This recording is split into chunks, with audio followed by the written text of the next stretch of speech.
নজর রাখবো পরবর্তী সংবাদে। বনদস্যুদের হাত থেকে কোনোভাবেই রক্ষা পাচ্ছে না রাজ্যের বনজ সম্পদ। প্রতিনিয়ত রাতের অন্ধকারে এমন ঘটনা ঘটিয়ে চলেছে যেখানে বনদস্যুদের বনের বিশাল আকার গাছ কাঠ তৈরি করে অবৈধভাবে বাজারে বিক্রি করে মোটা অর্থ তারা হাতিয়ে নিচ্ছেন। এদিকে এই বনদস্যুদের প্রতিনিয়ত গ্রেপ্তার করতে চরিলাম বন দপ্তরের কর্মীরা অভিযান চালিয়ে যাচ্ছেন। বন দপ্তরের কর্মীরা বনজ সম্পদ রক্ষা করতে প্রতিনিয়ত এই বনদস্যুদের বিরুদ্ধে যুদ্ধ ঘোষণা করে চলেছেন।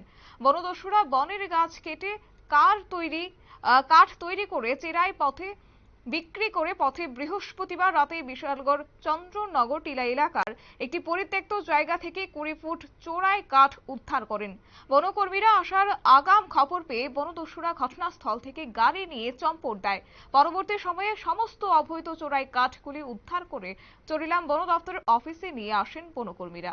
কি বলছেন ঘটনা প্রসঙ্গে শুনুন। কালকে রাত্র অ্যাপ্রক্স অ্যারাউন্ড 12:40 দিকে আমার কাছে একটা খবর আছে, ইনফরমেশন আছে যে সহিংমা সেগুনে নারাওদা টিলা একটা মাঠের মধ্যে পটো খেলা যাওয়ার একটু আগে আর কি, মাঠের মধ্যে জঙ্গলের মধ্যে রাখা আছে। তো প্রায় 15-20 ফুট না লইব। তো আমরা এটাকে কর্মীরা এবং সিসপিরা নিয়েছি আর কি। তার সাথে কারোর পাওয়া গেছে জড়িত এমন কারণে?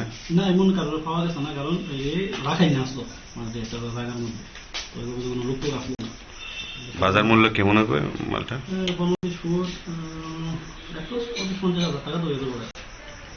এখন কই আছে মালগুলো? মালগুলো আমরা ফরেস্ট রেঞ্জ অফিসে হ্যান্ড ওভার করে দিচ্ছি। চরিলাম রেঞ্জ। আপনি কি দায়িত্বে আছেন অফিস? আমি একটু অ্যাফিউজন পরিচালক আছি। নাম? ফরেস্টার।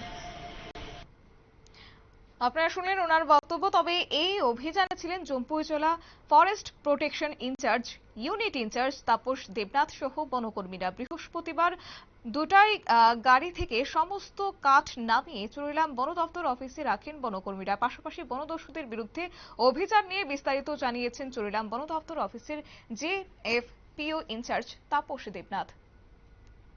নিয়ে নিয়েছি ছোট একটি বিজ্ঞাপন বিরতি, সঙ্গে থাকুন।